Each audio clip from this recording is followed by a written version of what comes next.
Pelo sinal da Santa Cruz, livrai-nos Deus, nosso Senhor, dos nossos inimigos, em nome do Pai, do Filho e do Espírito Santo. Amém. Amém. Atos dos Apóstolos, capítulo 12, versículos do 1 ao 19. Esta palavra fala de uma intervenção sobrenatural de Deus sobre uma situação que terminaria em morte se Deus não tivesse posto a mão. Sabe aquelas circunstâncias impossíveis? É disso que esta palavra trata. Deus tem resposta para nossas situações impossíveis.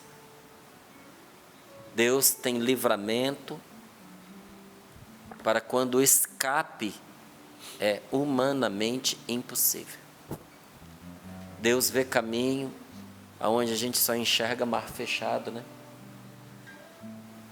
Aonde a gente enxerga abismo. Deus tem caminho que nós não conhecemos. A estrada só termina para nós se Deus disser que termina. Até lá, meu amigo, a fé nos faz avançar. Essa palavra é para você. Então pegue aí a sua Bíblia. Atos 12, do 1 ao 19, diz assim: Por aquele tempo, o rei Herodes tomou medidas visando maltratar alguns membros da igreja. Mandou matar à espada Tiago, irmão de João. Vendo que isso agradava aos judeus, mandou prender também a Pedro.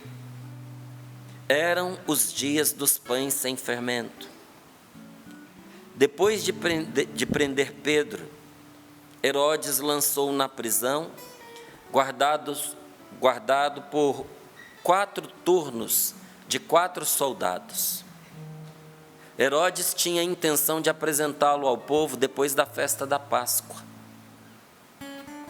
Enquanto Pedro era mantido na prisão, a igreja orava continuamente a Deus por ele. Na noite, antes que Herodes o ia fazer comparecer ante o tribunal, Pedro dormia entre 2 soldados, preso com 2 correntes, enquanto guardas vigiavam a porta da prisão. E eis que apareceu o anjo do Senhor, e uma luz iluminou a cela. O anjo tocou o ombro de Pedro, acordou e disse: Levanta-te depressa. As correntes caíram-lhe das mãos. O anjo continuou: Põe o cinto e calça tuas sandálias. Pedro obedeceu e o anjo lhe disse: Veste a tua capa e vem comigo. Pedro acompanhou sem saber se a intervenção do anjo era realidade. Pensava que era uma visão. Depois de passarem pela primeira e pela segunda guarda, chegaram ao portão de ferro que dava para a cidade. O portão abriu-se sozinho. Eles saíram, caminharam por uma rua, e logo depois o anjo o deixou. Então Pedro caiu em si e disse: Agora sei, de fato, que o Senhor enviou o seu anjo para me livrar do poder de Herodes e de tudo que o povo judeu esperava. Tendo-se orientado, foi à casa de Maria, a mãe de João, chamado Marcos. Lá estavam muitos reunidos para orar. Bateu no portão de entrada e uma criada chamada Rosa foi atender. Ela reconheceu a voz de Pedro. E tanta foi sua alegria que, em vez de abrir a porta, entrou correndo para contar que Pedro estava ali diante da porta. Estás louca? Disseram-lhe. Mas ela insistia. Disseram então: É o seu anjo. Pedro, entretanto, continuava a bater. Finalmente abriram a porta. Viram então que era ele e ficaram atônitos. Com a mão, Pedro fez sinal para que ficassem calados. Contou-lhes como o Senhor o fizera sair da prisão e acrescentou: Contem isso a Tiago e aos irmãos. Então saiu dali e foi para outro lugar. Ao amanhecer, houve grande confusão entre os soldados. Que fim levou Pedro? Perguntavam. Herodes o mandou procurar, mas não conseguiu localizá-lo. Submeteu então os guardas a interrogatório e mandou executá-los. Depois desceu da Judéia para Cesareia e permaneceu lá algum tempo. Palavra do Senhor. Graças a Deus. Diga para mim uma coisa, você que acabou de ouvir. Com tantos detalhes, você acha que não foi exatamente assim que aconteceu? Quem escreveu os Atos dos Apóstolos foi Lucas, que escreveu também o Evangelho de Lucas. Lucas era médico, Lucas era um homem instruído, era um homem da ciência, acostumado com fatos, acostumado com sinais, acostumado a fazer diagnósticos. Nós não estamos falando de uma pessoa qualquer, de um homem ingênuo, entende, que para na primeira impressão que tem. Ele dá endereço, ele dá nome de pessoa, ele diz os equívocos que aconteceram ali na situação, vários deles. Entende? Pedro achava que estava tendo uma visão quando de fato estava acontecendo. Conta que Pedro perdeu o rumo, ficou atordoado, precisou se localizar. Conta que chegou na casa, bateu, e a pessoa eufórica, em vez de abrir a porta, correu para dizer que ele estava lá. Deu o nome da pessoa que fez isso. Contou algo que ficava registrado, porque os guardas eram romanos. E uma vez que se mandou executá-los, tinha-se que ter registro disso, isso é um dado histórico. E por que foram executados? Porque Pedro escapou de onde não podia escapar. Estava no fundo da cela, preso com 2 correntes, portão de ferro fechado, com 4 turnos de guardas, de 4 guardas. Era impossível que os homens decidissem dormir assim do nada. Você sabe como é que um soldado romano pagava por dormir durante o serviço? Com a vida. Era morte, e foi o que aconteceu com eles. Foram mortos porque dormiram. Mas veja, não foi uma soneca programada os 4, entende? Não, sem chance disso aqui acontecer naturalmente, sem chance.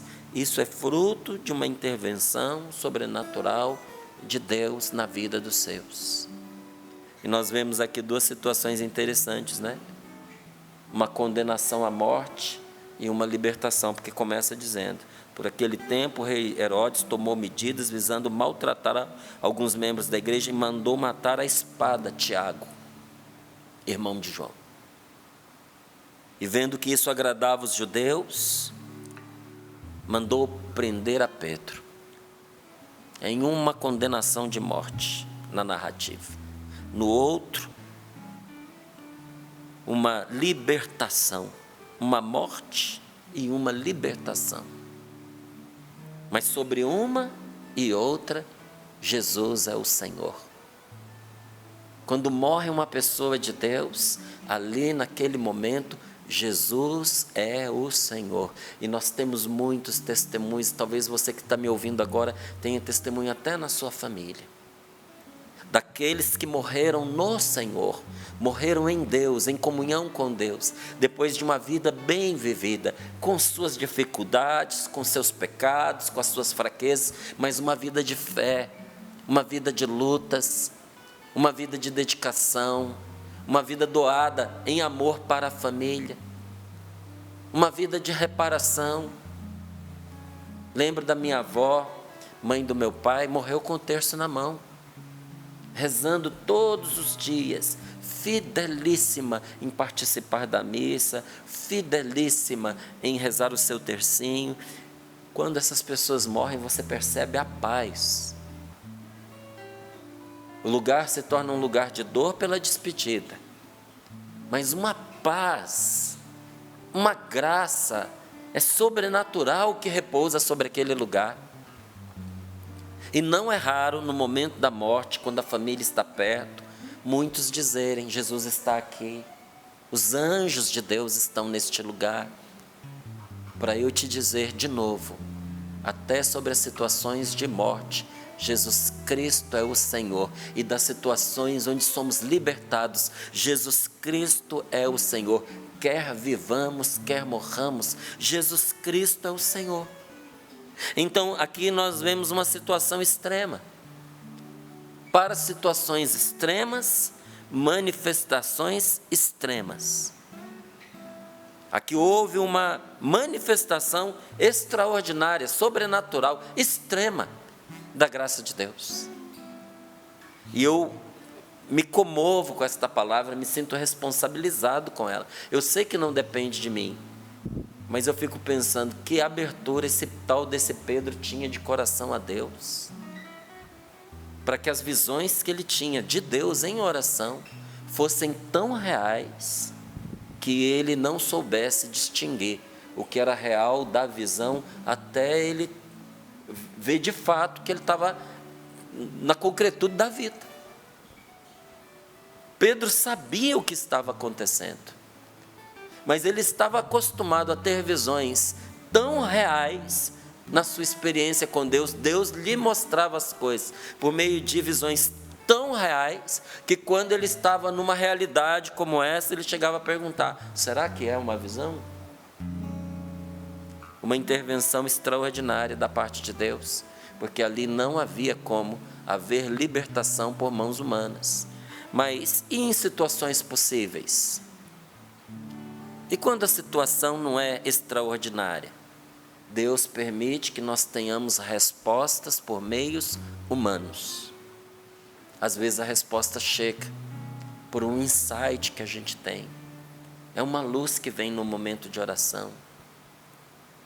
Às vezes, algo que há tanto tempo a gente esperava que se desenrolasse na nossa vida, né? Uma dívida que alguém tinha conosco, a pessoa paga, né? Um favor que alguém recebeu no passado, devolve. Um benefício que chega inesperadamente. Às vezes a gente até é contemplado em algo que não esperava, né?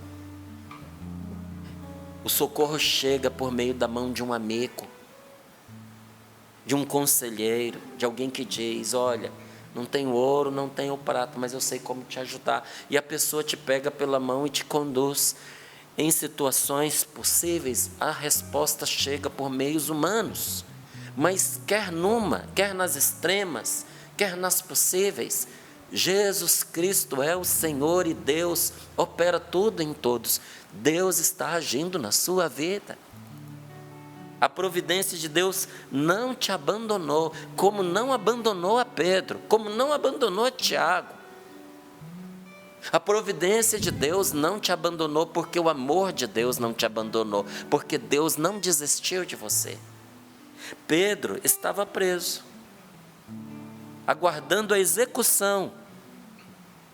Estava preso, condenado, já sabia que seria morto, só estava aguardando a execução. Não fiz de propósito, mas ele estava exatamente nesse tempo que nós estamos agora. Chegando, né? Nós estamos chegando, ele já estava num tempo que seria o nosso de Quaresma. O que antecede a Páscoa? Quaresma. Estava por aqueles dias. Pedro preso, aguardando a execução. Os cristãos não tinham nem poder humano, nem influência para livrá-lo. Porque no início da igreja, poucos eram os doutores, poucos eram os influentes, poucos eram os ricos, e os poucos que eram, não tinham coragem de se comprometer nesse ponto, porque era a morte certa. Então, quem poderia fazer alguma coisa, não tinha, o meio não ajudava, o momento não ajudava para que eu fizesse. Então, os cristãos sabiam que não tinha pessoa a quem eles pudessem recorrer. Ninguém tinha influência para poder livrar este homem.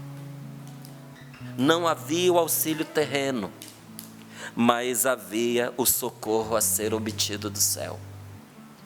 Talvez você olhe para situações que você está vivenciando e diga: não tenho com quem contar, não tenho dinheiro para resolver esta situação, não tenho ninguém que seja influente que eu conheço, eu mesmo não tenho influência, não tenho os amigos, Márcio, que você está falando, que poderiam chegar e me estender a mão, não há auxílio terreno para mim. Querido, quando não há auxílio terreno, você precisa lembrar-se de uma coisa: há sempre o socorro a ser obtido do céu. Por isso que quando Pedro chegou naquela casa, conta que o que eles estavam fazendo lá, os discípulos estavam lá numa casa que não era deles. Estavam lá fazendo o quê? Reunidos para orar. Eles se entregaram a uma oração intensa, a uma oração fervorosa, a uma oração insistente. E tanto oraram que Deus os atendeu. Deus mandou o seu anjo, que acordou a Pedro e o levou para fora. Veja bem, passando pela primeira e segunda sentinelas da prisão. Então, a prisão era por etapas. Tinha as primeiras sentinelas, tinha as segundas sentinelas, tinha o portão, as correntes, que não eram uma, 2 correntes. Estava preso 2 vezes. Tinha ainda as correntes com as quais ele foi preso. Então, o anjo o conduziu para fora, levou pela primeira sentinela, passou pela segunda sentinela da prisão, e quando chegaram diante da porta de ferro, o portão de ferro estava fechado. Quando chegaram diante do portão de ferro, o portão se abriu sozinho, diante deles, por si mesmo, e Pedro ficou livre. Aí você vai dizer: nossa, não tem como ser coincidência uma coisa dessa. Não, não tem. Márcio, você acredita nesta palavra tal qual está aí? Acredito de todo o meu coração. De todo o meu coração eu acredito, porque eu já vi com estes meus olhos Deus fazer coisas maiores do que esta. Já vi. Então, pode haver na sua vida algum portão de ferro que esteja barrando a sua passagem. Pode ser que você se sinta trancado. Pode ser que você se sinta impotente. Porque tem situações, gente, que nos deixam impotentes. Você olha para um lado e diz: por aqui não dá. Você olha para o outro e diz: por aqui também não dá. O que pode ser feito não depende de mim, e de quem depende a pessoa não se move, a pessoa não quer fazer. E você simplesmente olha, e o que tem a fazer são 2 coisas: ou você desespera e chora, ou você confia e espera. 2 opções: desespera e chora, ou você confia e espera. A gente se sente preso por grades que nós não enxergamos, porque lá Pedro pôde ver o portão de ferro, mas às vezes você olha para a sua vida e se sente numa gaiola, não é? Mas de grades que você não consegue ver, e como um pássaro na gaiola, você muitas vezes tem se debatido contra as suas grades. Só que se bater contra essas grades, meu amigo, buscando com forças humanas se livrar daquilo que o poder humano não pode nos livrar, isso, em vez de melhorar a sua situação, tem deixado você cansado, tem deixado você abatido. Talvez você tenha, batido contra as grades invisíveis, que não cedem de jeito nenhum. Isso só tem trazido abatimento e cansaço para a sua vida. Chega um ponto que a pessoa diz: eu cansei. Cansei. Cansei desta circunstância, cansei desses ataques, cansei dessas pessoas, cansei desta condição, cansei desta minha fraqueza, cansei deste vício, cansei de lutar contra isso, cansei de não ser compreendido. E cansou porque você tentou. tentou a todo custo mudar as circunstâncias. Mas há aqui um segredo que nós precisamos aprender. Há aqui um segredo que você precisa aprender. Que eu preciso aprender sempre de novo. Porque no dia que a gente acha que sabe, a gente perde. Esse segredo precisa ser aprendido sempre de novo. Esse é o segredo que faz com que a gente insista para que vivamos juntos essa experiência de oração nessa quaresma. Que segredo é esse? É o segredo da oração da fé. O segredo é o da oração da fé. Oração de fé. Esse é o segredo que nós precisamos aprender enquanto nós esperamos e confiamos. E quando nós nos depararmos com essa porta de ferro, ela vai se abrir por si mesma. Você não precisa ficar batendo contra ela. Nós caminhamos na fé. Eu tenho aprendido isso, e todos os dias, em meio às minhas tantas fraquezas, em meio até aos meus pecados, a minha oração ao Senhor é: eu confio, e porque confio, prossigo. Eu confio, Senhor, na direção que o meu coração me leva, que me leva a minha consciência, mas eu sei que com a minha boa disposição o Senhor me guiará. E na hora certa, o portão se abrirá.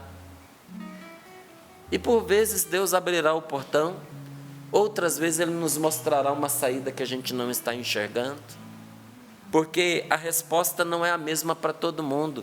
Deus liberta a tantos por meios diferentes, até nas mesmas situações, sabe? Tem gente que vivia a mesma situação. Vou lhe dar um exemplo da dependência química. Há uns foram libertados pela dor, por meio de uma prisão, caíram na cadeia. E Deus usou esse instrumento para mudar o seu coração. Há outros, como teve um dia nós lembrávamos aqui no Sorrindo para a Vida, o homem estava em coma, indo para o hospital, fora de si, em coma alcoólico, completamente tomado pela bebida. E Deus interveio por meio da oração que foi se fazendo no carro para mantê-lo vivo.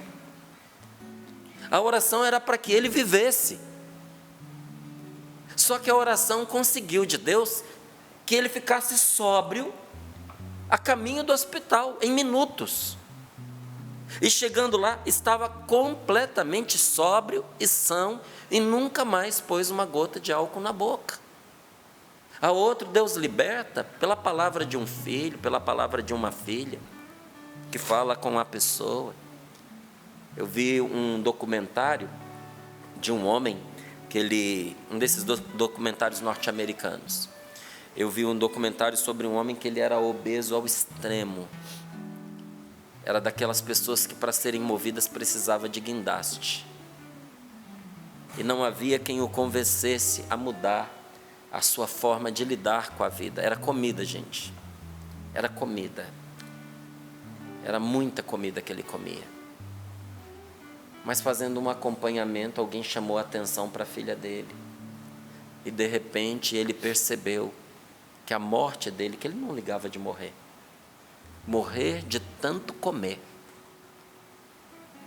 Aí ele não ligava de morrer, mas quando ele percebeu que ao morrer não haveria ninguém para cuidar da filha que ele tanto amava, naquela hora algo mudou dentro dele. E aí esse Deus tocou assim e mudou assim. Então veja, situações parecidas que envolvem um vício e caminhos diferentes para a libertação dessas pessoas. Deus tem caminhos que você desconhece. Pode ser que tenha um portão fechado à sua frente e Deus o fará abrir. Mas pode ser que ao lado desse portão tenha uma saída que ninguém havia visto e Deus te levará por ela. O meio não importa, importa o resultado, importa a nossa libertação. Então, quando a gente fica se debatendo e tentando pela força o que só a graça de Deus pode nos dar, isso só traz cansaço e desânimo para a vida da gente. Quanta energia desperdiçada, quanto desapontamento amargo serão poupados, serão evitados, se nós aprendermos a recorrer a Deus em oração, como esses homens fizeram. naquela casa, onde eles estavam reunidos para orar. Quando nós descobrirmos pessoalmente o poder da oração, as dificuldades intransponíveis desaparecerão. Desaparecerão o que nos combatia, vai virar em nosso favor. Vai virar em nosso favor, se nós não desanimarmos, se nós não abandonarmos a nossa oração, se nós enfrentarmos essas circunstâncias não com armas humanas, mas com as armas que vêm de Deus, com a fé que vem de Deus. É com fé que você precisa enfrentar tudo isso, sabia? Não é de outra forma, não é pelos artifícios, pela sabedoria, pela astúcia humana, porque tem gente que é muito esperto, manobra as situações, mas não controla os resultados. Pode ser que você até consiga pequenas vitórias, mas essas pequenas vitórias vão te levar ao resultado final que você realmente almeja. Essas pequenas vitórias, venci aqui, venci uma discussão, venci o fulano, dei a volta nessa pessoa, fez isso comigo, eu devolvi, tá, mas essas pequenas conquistas, o resultado final, resolveu o problema? Porque a gente pode controlar um pouquinho o meio onde a gente está, mas a gente não controla, o resultado final. É com fé que você vai vencer. É permitindo que Deus seja o seu sócio nesta batalha.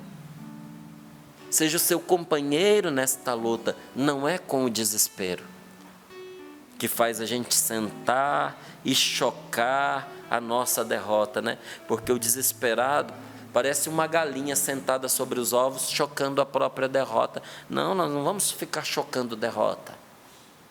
Nós vamos caminhar com fé, com confiança em Deus, em oração, porque nós temos certeza de uma coisa: poderoso é o Senhor para abrir qualquer portão fechado que está diante de nós.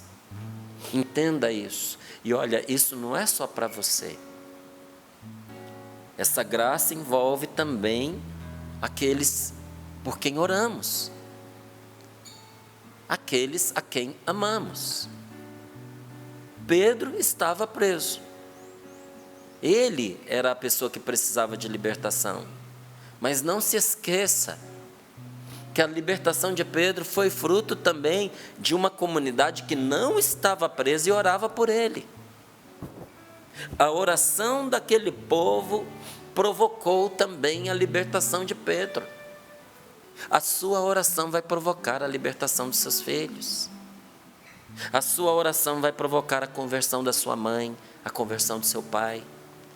A sua oração, pela graça de Deus, vai mover esse mundo sobrenatural em favor da sua família, vai ser salvação para a sua casa. E você só vai pensar que isso é possível, e vai achar que é bonito, e vai se sentir até consolado com essas minhas palavras, mas não passarão de palavras até você experimentar.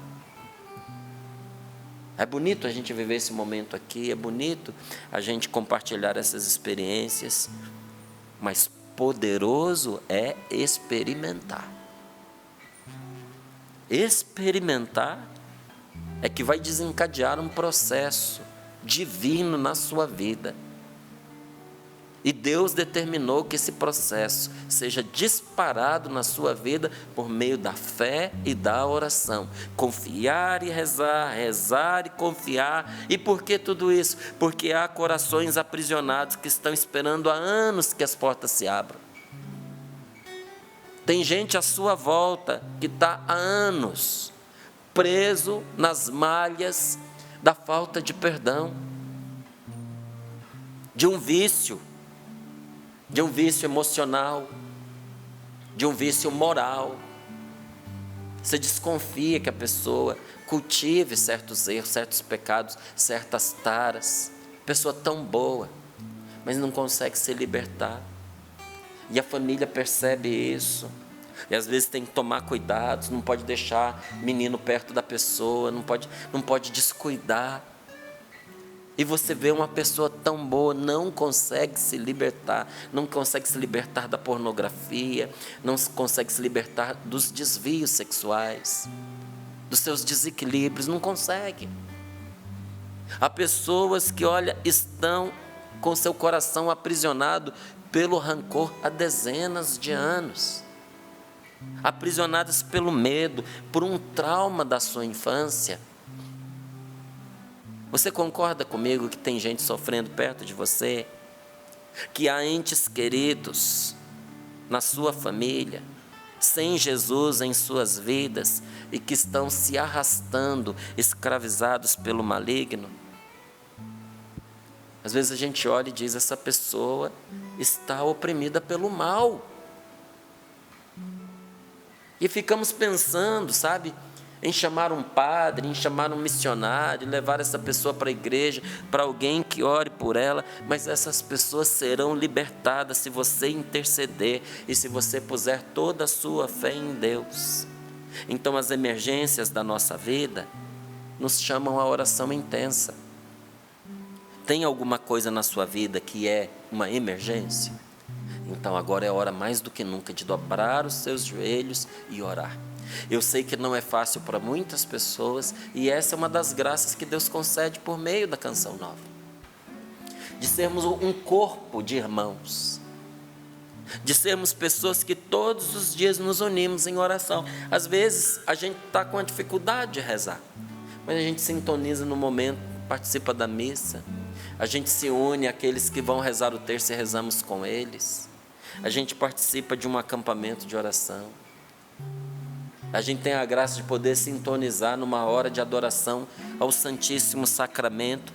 E às vezes aquela oração que nós sozinhos não conseguiríamos, com os outros nós conseguimos. E não é que a gente vai ficar pendurado nas pessoas, mas chega um momento que a gente precisa de ajuda. Mas depois dessa ajuda a gente ganha ritmo, não é? E a gente caminha pelas próprias pernas. As emergências nos chamam a uma oração intensa.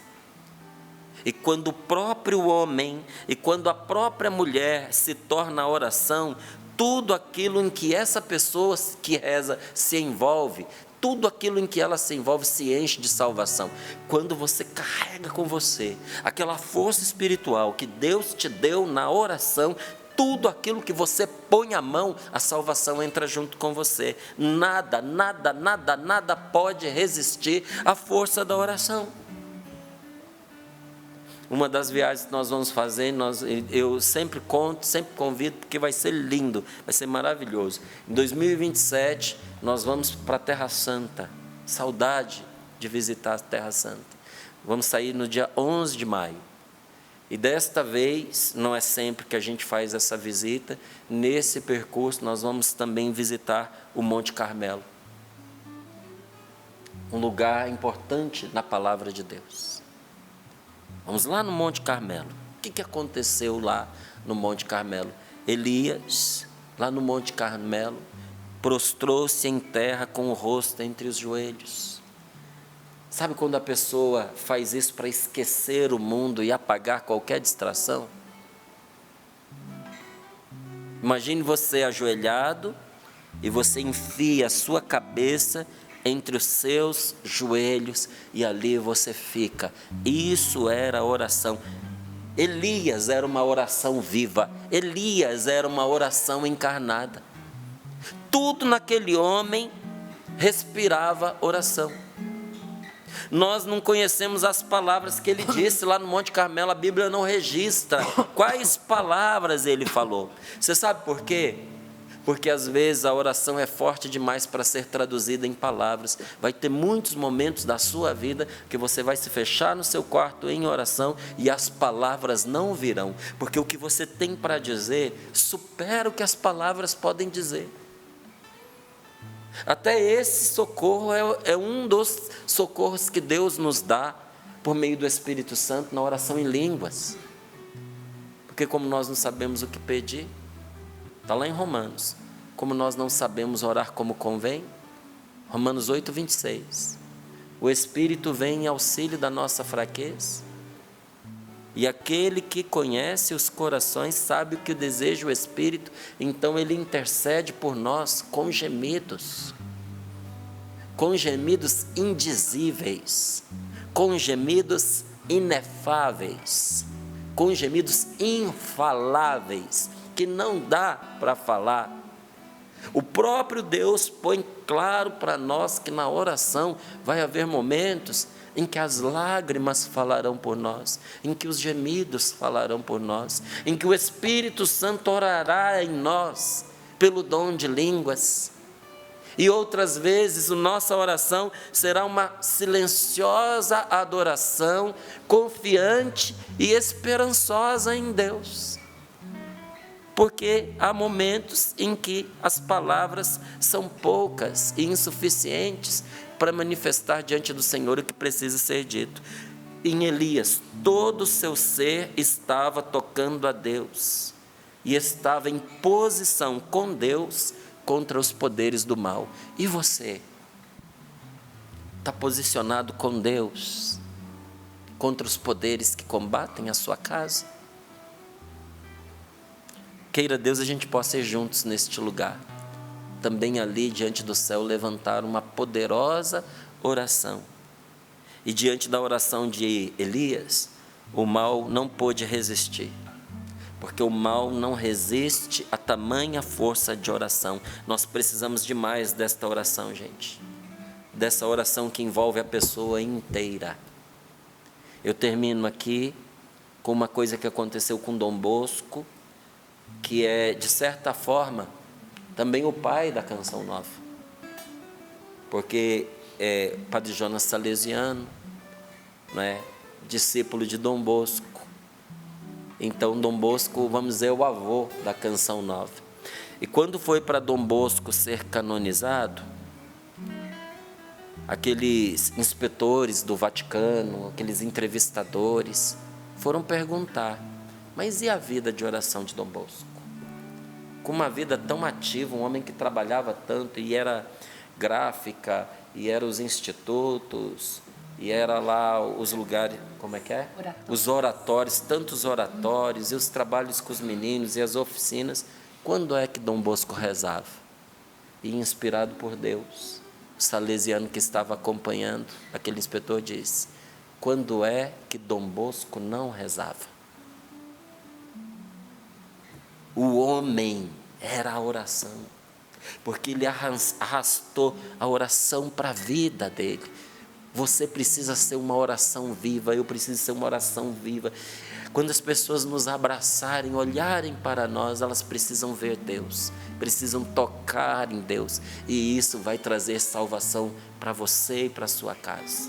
Bendita a palavra de Deus, bendita a palavra que vem nos consolar nesta manhã e nos dá uma direção segura, porque isso é remédio para tudo que estamos vivendo.